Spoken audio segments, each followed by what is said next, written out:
What if Tanjiro became both a demon and a demon slayer? What if the Demon King Muzan met him at home that day he attacked the Kamado family? Just how strong would he become? Most importantly, what difference would it make?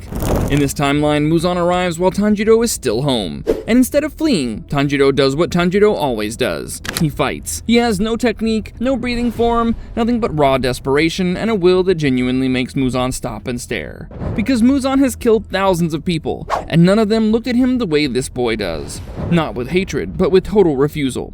Impressed in a way he would never admit, Muzan doesn't finish him off. Instead, he floods Tanjiro's body with his blood, hoping to end him as brutally as possible, and walks away.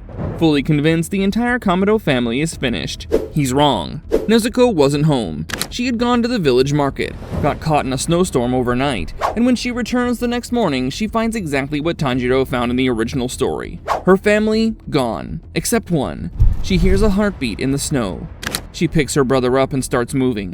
When Giyu Tomioka finds them, he doesn't hesitate. He senses the demon blood in Tanjiro immediately, and moves to cut him down before anything worse can happen. Nezuko steps in front of the blade and takes the wound instead, and that single drop of her blood hits Tanjiro's enhanced demon senses like a thunderclap.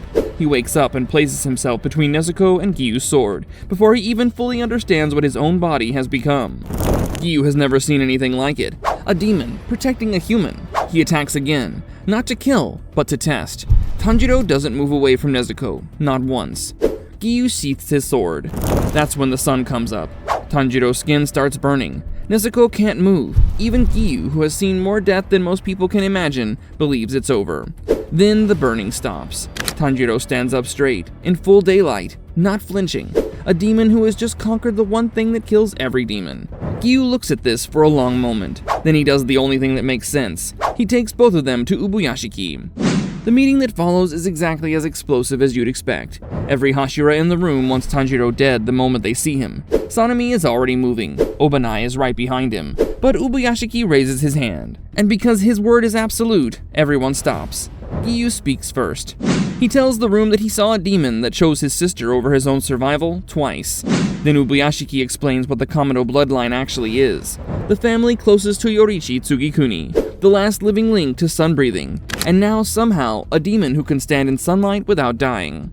To Ubuyashiki, Tanjiro is not a threat. He's the answer to 1,000 years of war. The Hashira don't agree. That's when Gyomei steps forward. He cuts his own hand and lets the blood fill the room, not to wound Tanjiro, but to test him, to see if the demon instincts take over. Tanjiro's hands shake, his jaw tightens. The scent hits him like a wall, and he doesn't move. He passes.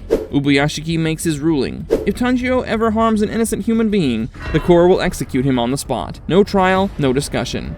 With that vow made in front of every Hashira, the orders go out. Giyu finds Tamayo. Nezuko trains under Shinobu, and Tanjiro begins the hardest 2 years of his life. What those 2 years produce is something that should not be possible. Tamayo's medicine gives Tanjiro full control over his demon body, without stripping away his humanity.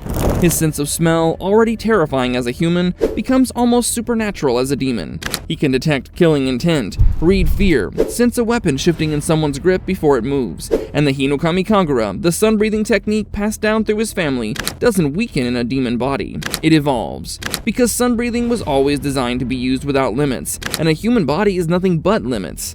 By the time his first real mission begins, Tanjiro is not the same person who left the mountain. He's something genuinely new.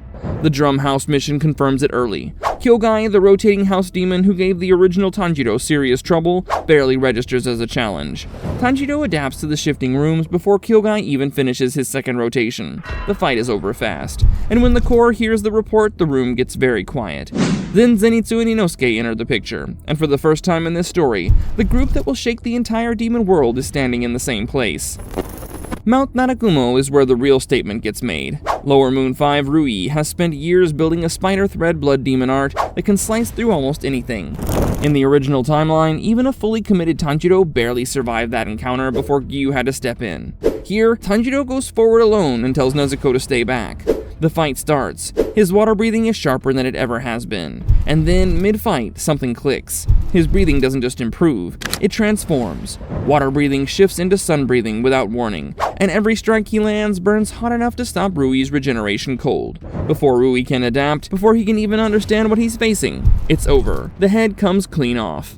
When the Hashira arrive and see the aftermath, the silence is different this time. Not hostile, something closer to discomfort, because it's starting to become impossible to argue with what they're seeing. Mugen Train is next. Enmu tries his dream manipulation technique, and it simply does not work the way it should. Demon regeneration makes Tanjiro nearly impossible to keep trapped in sleep, and without that leverage, Enmu is fighting a losing battle from the start. The passengers are saved, the crew is mostly intact, everyone is still fresh, and then Akaza descends onto the field, and the temperature of the entire night changes. Upper Moon 3, a demon who has never once lost a fight he chose to enter. Rengoku steps forward, because Rengoku always steps forward, but this time, Tanjiro is right beside him. Akaza is faster and more destructive than anything they've faced, but Tanjiro keeps pace. He regenerates every hit and pushes right back. And then, in the white heat of the battle, Tanjiro's Demon Slayer mark awakens. The red pattern spreads across his face, and because Demon Slayer marks spread between fighters who are close, Rengoku's mark activates right behind it. 2 marked fighters, both of them burning. Akaza reads the situation immediately. For the first time in centuries, he cannot win. He retreats before the sun rises, disappearing into the dark, and he never learns the one thing that would have changed everything. He never finds out that Tanjiro can walk in sunlight. Rengoku lives. That single fact rewrites everything downstream. The Entertainment District arc moves faster. Tanjiro handles Daki before she becomes a problem, and when Gyutaro emerges, he fights alongside Tengen and ends it cleanly. Tengen walks away with both arms. The Swordsmith village follows the same pattern. The Hashira training period that comes after is unlike anything the Corps has experienced. Tanjiro can train past every human limit, recover overnight, and push everyone around him further than they thought they could go. More marks awaken. The Corps as a whole gets stronger faster than it ever did in the original timeline. Then Muzan comes for them. He finds the estate. Ubuyashiki detonates it, because Ubuyashiki always knew. Tamayo injects the 4-stage poison, and the Infinity Castle swallows everyone whole. Except this time, 2 extra Hashira go in with them. Rengoku and Tengen, both marked, both ready. Inside the castle, Zenitsu deals with Kaigaku. Shinobu sacrifices herself to Doma, exactly as she planned. But when Kanao and Inosuke arrive to finish the job, Nezuko is with them. Fully human, fueled by grief for her sensei, she fights alongside them. The poison works. Doma falls. Tanjiro faces Akaza alone, sends Giyu to help with Kokushibo, and in the transparent world sees everything. Every movement, every breath, every hidden wound. Akaza remembers his wife. He ends himself, and Tanjiro moves on. Kokushibo is waiting, and even against Tanjiro, Giyu, Gyomei, Sanemi, Muichiro, Rengoku, and Tengen, 7 of the most powerful fighters in human history, the Upper Moon 1 pushes them all to their absolute limit. Gyomei is badly injured. Every Demon Slayer mark is burning, but Kokushibo falls. Genya and Muichiro live. The castle collapses, and Muzan has nowhere left to go. The final battle happens on the open ground. Under a sky that's already starting to lighten, Muzan throws everything he has. 7 hearts, 5 brains, attacks that tear through even marked demon slayers like paper. He fights like a cornered animal, because for the first time in 1,000 years, that's exactly what he is. And one by one, he starts to break people. Not kill, break. But they keep getting up. Tanjiro keeps getting up.